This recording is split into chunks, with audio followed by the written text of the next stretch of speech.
Hello and welcome to the Two Rain Marketing Podcast. I'm your host, Mateo Lopez. I'm one of the digital marketing mentors at Two Rain Business.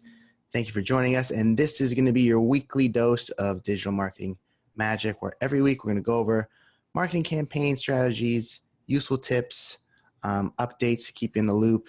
And we'll go over stories from some of our current clients so you can hopefully learn from them and their experience in navigating the ever-changing landscape of advertising on the internet for your business. And in today's episode, we have a very special guest, Jenn from CrossFit Sandpoint. And we're going to learn about her and her business and how she was able to really utilize some of the strategies we teach in the course to generate over $7,000 in front-end revenue from just a little over $400 in advertising spend. So hello, welcome. Hi, thanks for having me. Thanks for jumping on. So first question for you. Who are you? Where you're from? What's your business? And tell us a little bit about it. So my name is Jenn Markwardt, and with my husband, Kenny, we own CrossFit Sandpoint. We started the gym about 7 years ago. We moved here from California. We now live in northern Idaho, so almost to Canada. That's a pretty big difference. Yeah, it was a huge difference. We went to school in Southern California, loved it, lived the beach life, and then really wanted to start a gym, and doing that in Santa Barbara was just incredibly cost prohibitive. And so we've been coming up to northern Idaho for summers and skiing and decided that we wanted to make it our home. And 7 years later, we never left. We love it here, and we've got a pretty successful business. So my husband runs the programming, the operations, that side of it, and I do the marketing and business development because that's what my background is in. Awesome. Yeah, what was it like starting up the gym? I mean, it kind of sounds like you uprooted your life and moved you had some familiarity with the area since you've been going there for vacations and whatnot, but what was that process like?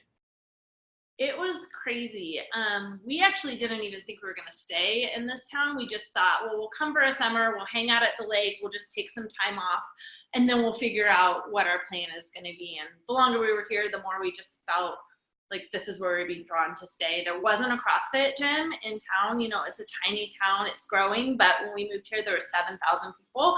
So we started looking into, is there another CrossFit gym? There wasn't, but there were these two guys that had like a tiny garage space, and it was basically like you press in a key code. They had some, they had a small rig and some weights and barbells. And so they were from the community, and we said, hey, we're going to start a CrossFit gym. Like, would you guys, we're going to start a legit gym with coaches and all of those things. Like, would you guys be interested in partnering with us? And they said yes. And, partnership is tricky and difficult and all those things, but it was great because they knew the community and they had connections. And so that really helped us get our foot in the door, and started in a tiny little space. And then we moved to a bigger space, and then that was next door. And then we took over the small space again. And then 3 years later ended up buying them out, and now just own the business, the two of us. So. Oh, wow. So you moved in next door to them? So we moved in with them. So we all started the business together, and then there was an open space next door that was larger. So as we grew, we took that over and moved out of the small space, and then 3 months later took the small space over again. So. Wow, that's awesome. What was it like in those early days trying to run the ops yourselves and trying to grow and trying to also live in a new place? What was it?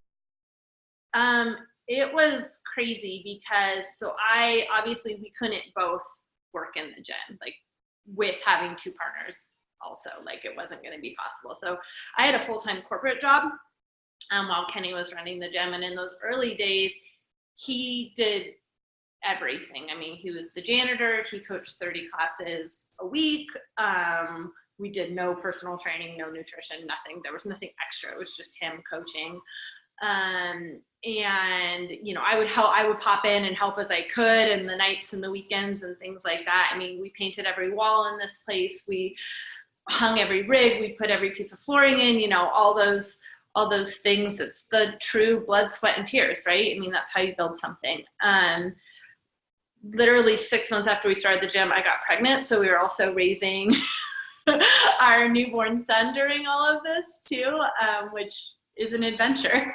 But you look back on that and see how far you've come too. So, well, you know, for people, because there are a lot of people who they're thinking about opening a business or buying out an existing business. It sounds like you kind of did a hybrid where you partnered up with an existing business and then, but also kind of bought them out down the line. So do you have any advice for people who are considering taking on a financial partner, or maybe they're the money behind it and they want to take on an operating partner? Do you have any advice for people who are thinking about doing something like that when starting their business, or maybe even halfway through their business's life cycle? Yeah, first call us because we can tell you all the things we did wrong. You know, I think we had a contract, but I don't think we really talked through buyout and what that would look like. We didn't have super clear roles and tasks. So what that meant is that so they were kind of they were the money, and we were also the money, but we were also doing all the work. And things that got tricky were like, they wanted him to clock in and out for vacation time, and like all these things that you would like going in with good faith, and you're thinking that everybody has each other's best interests at heart. And you really want to think through like what your day-to-day is going to look like, what everybody's piece of the puzzle is going to be, you know, all the things that we do in Two Brain from just like a regular business perspective, you know, apply that to your partnership as well. And I would actually say, if you don't have to take money, if you can do it on your own, do it on your own. If it takes longer, that's okay. You know, we ended up spending a lot of money to buy them out, which now is totally worth it. We have freedom to run our business. But if I were to look back, I would have probably said we could have probably done it on our own and would have saved ourselves a lot of hassle and a lot of money. So. Yeah. I mean, I think that those are all great points. I think you take on a partner when you think it's going to buy you a little bit of speed, help you get somewhere a little bit faster. But yeah, you definitely have to do the math, because, you know, if you're going to end up spending that money down the line anyway. Yeah. And I will say we had a particularly difficult partner, you know, so know who you're getting into bed with, like really, this sounds so pessimistic, but expect the worst and create a plan based on the worst. And if it goes better than that, then you're prepared, you know? I don't think that's cynical or pessimistic. I think that's just good advice. Okay, awesome. So it sounds like Kenny was grinding. You had your hands full with your full-time job and the newborn. So what was the impetus for, you know, looking into Two Brain and Chris and signing up with the incubator? You know, I think we're at this really actually comfortable spot, right? You know, we were turning between 120 and 150 members. You know, we were making enough money to support the gym, support a full-time income, and, you know, put money away and do all those things. And I think Kenny started to feel like, okay, well, this is great, but I don't want to build myself a job. I want to build a company, right? And so he looked into a couple different business membership or business mentorship programs and settled on Two Brain. So he actually started the incubator process before I came on board in any real capacity. So Danny was our mentor. She was fantastic. And he actually went through the incubator, and then we took a couple months off before we started the growth stage. Because it's a lot, like we didn't have any extra help at that point. Like, so he was trying to do the whole incubator while still coaching a ton of classes and not having any coaches that were working more than like 5 shifts a week. A lot of the value I got out of the incubator when I went through was just figuring out roles and tasks and hiring people and learning how to delegate. But that takes time. You know, you're not going to find someone, you know, right away to start helping you. And even if you do, you know, there's training involved, there's development, and that can take time. And everyone's different where they are in their journey. You know, sometimes people already have a staff of 5 and it's just re-shifting the mindset of your team, or you have no one, like it sounds like Kenny, and you didn't have anyone. And so finding those people who can help and training them up, that all takes time. So it totally makes sense. especially if you're the solo operator. It's going to take a little while to get through the important work that needs to get done to get you to the next level. So, so it sounds like what was the next level Kenny was trying to get to? It sounds like he felt this kind of dissatisfaction. I know you said that he wanted to build a business. What was he trying to? What next level was he trying to get to? Yeah, I think all of a sudden it became clear, like, all right, we want more than this. We want to create jobs for people, and selfishly, we wanted to create a job for me. Like I was working outside of the business. Kenny was feeling like the pull that he really needed my help on things, and I didn't have the time to do that. And we had this desire, like, I know that if we like jump in and do the work, like I can build myself a job. Like that's not a problem. We can make that money. It's scary to take the leap, but we knew we could do it. And we really wanted that guidance of like, let's not waste our time, which I think is really the incredible value of what Two Brain gives, right? From whether it's marketing or whether it's the growth program, it's like, here are the steps. Like, yes, you could figure this out on your own. You could do all this. You could toil away for years. You're going to waste a lot more money, and you're going to get really frustrated. And what do? We coach people, so we should hire a coach, and it just became really clear that that was the best way to get there the most expeditiously. And then what were the changes you saw? I mean, it sounds like you were able to grow the business to where you were able to quit your full-time job eventually, but what else did you see? What were the changes you saw after going through the process? Really just our mindset, right? Of like, and we're still working on it. Like we're not 100% there yet. I will say that we are still in the process of giving tasks and roles away, but it was really like, what is our time best spent doing, and who else can do these other things? And really it becomes clear, like, coaching classes is not the best use of your CEO or your owners or whatever term you're using time. It just isn't. So really getting a staff of people that could help us with that, figuring out how to empower people to do their jobs, and then step back, writing processes and procedures, and really having, we say, like, if both of us get hit by a bus, like, is this business going to run? Is it going to support our child? Like, now I feel confident. Like I was telling Kenny this the other day, I would have nightmares when I wasn't involved in the business because I knew nothing. And I would think, like, what happened? What happens if Kenny gets sick? His dad died young, so that's just a reality for us. We think about it all the time. It's like, I know nothing. Like, I don't know the books.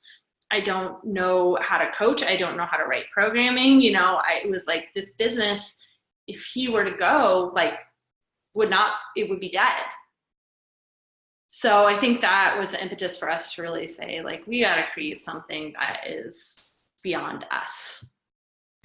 Yeah, that's amazing. I think that's the true test, right? It's like, can you step away from your business for 2 weeks and it not burn down? And it sounds like you were able to really get to that point, which is awesome. And so I want to talk a little bit about your growth after having, done some of the work in the marketing section of the incubator. But before I do that, in your own words, what is it that you sell, and how do you sell it? We are CrossFit Standpoint, and our goal is to make you healthier, stronger, and live the best life that you can. We do that through personal training, nutrition, and group classes, but what we really provide is high accountability for you to reach your goals. Wow, that might be the most concise, Really? Yeah, that might be I don't want to say the best response to that question I've gotten, but it was pretty good. Yeah, no, that was pretty on point there. I love it. Okay. So now, but let's talk about that. Let's get into the nitty gritty. So, how do you generate the interest to sell that, right? How do you get people in the door? And then once they are coming through, once they have inquired, how do you end up selling them? So, I think before taking the marketing course, it was basically 100%, referral. Like, that was how we got people in. We did Facebook posts, but it wasn't like, every once in a while we'd be like, boost for $15, but that was about all we did. I've always been super interested in the digital marketing piece of things, but it felt like, so I was just always like really overwhelmed and I didn't know where to start. So when we started the 2Brain course, I feel like it just gave us this really actionable roadmap of exactly what to do. And it went from being like, oh, we get like a no sweat intro here and a no sweat intro there, to like a consistent stream of leads and people in the door. I will say that they are not all quality, right? Some of them suck, but I think it really helped hone my skills and learn how to handle objections, which I always like, I can talk to anybody, but when it came to like making the sale and asking for that, and Kenny too, we'd let so many people walk out the door, you know? And I think going through that course really helped me understand like how important it is. Like if someone's taking that step to get into the door, like they want to change and like you have to show them how to get there. And I think when we started taking the approach of like it's prescriptive rather than salesy, it feels so much better. I don't know, I kind of hopped around there. I'm not sure if I answered. No, that's great. And so, yeah, and I think you're bringing up some good points. You know, when you paid traffic and generating leads in that way is going to be totally different than someone who's referred, right?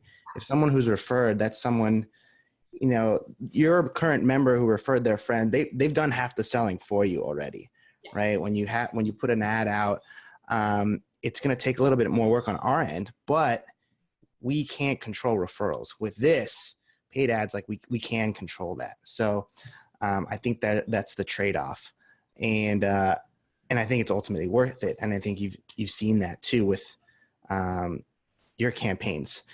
And so when someone inquires, what happens?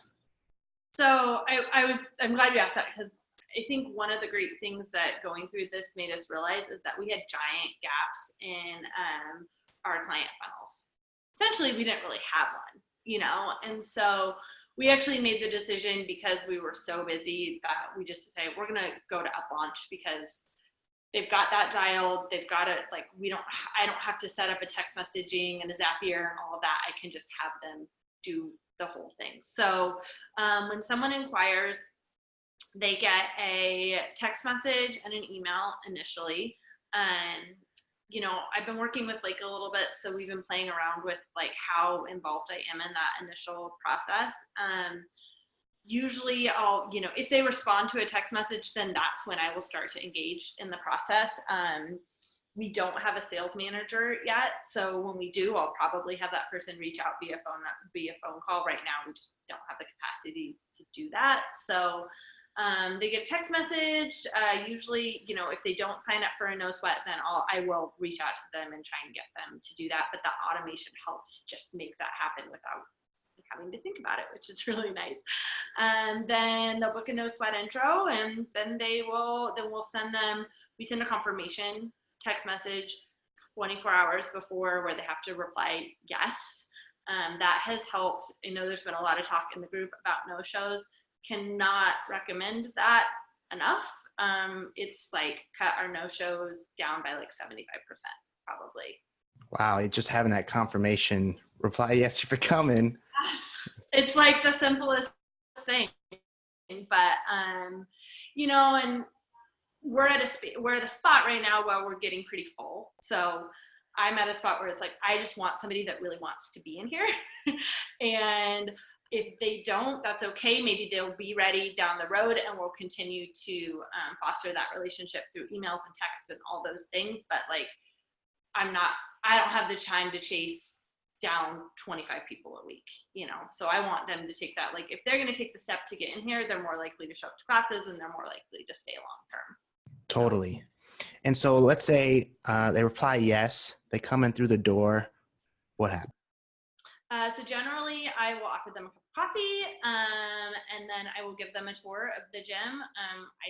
You'll offer them a coffee? Yes. Wow, fancy. You got a little just Keurig machine. It's not. I wish you could see. It's not fancy at all. But I think that's just like a nice step of like, hey, can I get you a cup of coffee? like I've had 2 people say yes over the years, but it's just a way of kind of breaking the ice a little bit. And then we just take a quick tour of the gym, and I literally just stand in one of the rooms and kind of I don't get too fancy about it. Because that's not really what they care about. I just want them to I wasn't showing people the gym, and then I'd like get ready to sign somebody up, and they'd be like, well, can I see the gym? And then we do that, and it was weird to get them back to the desk. So I've just started doing that, and it seems to work. Yeah, I love that. If that's an objection, like a soft objection, that kind of prevents you. Like let's overcome that at the beginning. So I like that. Yeah, this is the gym. If you think it's too like rough or whatever, then it's not going to work anyway. So, and then we just sit down and we go through the no sweat intro form, and I think that's one thing that I changed a lot is I go through every single one of those questions. Now, if I think somebody is like kind of a halfway sell, if somebody is like, they walk in the door, I have CrossFit experience, I'm ready to get this done, I'll still go through some of them, but I might not ask all the questions about like envision your life in 5 years or, those ones. So I tailor it a little bit, but for the most part, I stick to that form because it opens up so much opportunity to sell and to create a plan that's right for that person. Someone may walk in the door saying they want group classes, and then you have that conversation, and actually their schedule doesn't work at all with group classes, and they definitely need to do personal training to make it work. So, and go ahead. Oh, you guys have a private office for this too? So I have a private office. We have 2 private offices, which is great actually. So one is on the floor, but no one can walk in and out of the office. So it's like not our front office. So I'll use that like during our really busy times because I know somebody's not going to walk in the front door. Or if it's kind of on our off hours, then I'll use our bigger office. So I have the flexibility. So what I love about that, that first part is that you've given them something. And I think people can do that, even if it's just a bottle of water or something small, but giving them something that kind of establishes that reciprocity principle where, you're setting the stage, you're setting the tone, you're offering them something. And now they're maybe, it's kind of like sales 101. You want to get that reciprocity thing going so that they're feeling more inclined to offer something else in return with it, which I think is awesome. And I love how you have a separate place that's quiet and you don't have loud music and clanging and banging going on, or you can have a conversation, because that's really what it is. Like you're having a conversation, which I think the prescriptive model helps you do, and taking the no sweat approach helps you do. You, when you're thinking about like where you're going to do this, is to remember that a lot of clients are really anxious about coming into a gym. They're intimidated by barbells. They're intimidated by dropping weights. If they see somebody like my 4:30 class is crazy athletes, right? Like if a 70-year-old comes in and is wanting to get started, they're probably not going to be in that class anyways, but they see that, they're going to feel like this is not the right spot for them. So I think just being really cognizant about like how much you're showing people, not in a bad way, just like you want to make them, that you're going to create a good environment for them once they're in the door. And I'm not going to suggest that 4:30 class to that person, but they might see it and think, well, every class is that way. Yeah, I think that's so true. And I think regardless of how amazing your community is, someone with knee sleeves and who's jacked is still like, it's an intimidating experience regardless, So you've come a long way, right? You went from this point where Kenny was wearing all the hats and the business was really only supporting him, to this point where you're able to take over multiple locations, expand your space, expand your business, pave the way to have and support a larger staff, yourself included, and buy out your old partners. What do you think has been the key to your success so far? It sounds so cliche, but playing the long game, like really not thinking, and it's so hard as a business owner because you just want to see that money in your bank account and you want to be able to do the things. And I think it's really easy to take shortcuts, but for us, it's just been like one step at a time. So play the long game, meaning I know what the year looks like, and I'm going to plan that something's going to take a year, and if it takes 3 months, that's awesome. So kind of always over planning and then hoping that it goes a little bit faster. And then taking risks, like when I left my job, I made a great salary. It was a big chunk of what we were living off of. And so it was really scary. And I just kind of had it and said, we're just going to do this. And my job actually let me go part-time and then transition out. And that was really scary, but it also lit a fire under us to say, this has to happen. We have to do this. And so I think putting yourself in a little bit of an uncomfortable position, and knowing that that is going to fuel you to do the work and make the changes. Well, on that note, I think we got it. I think we're done. Thank you so much for coming on. And then hopefully, are you going to the summit? Will I see you at the summit? A wedding to go to. Oh, actually, no. Our former business partner is getting married. Oh, so, there you go.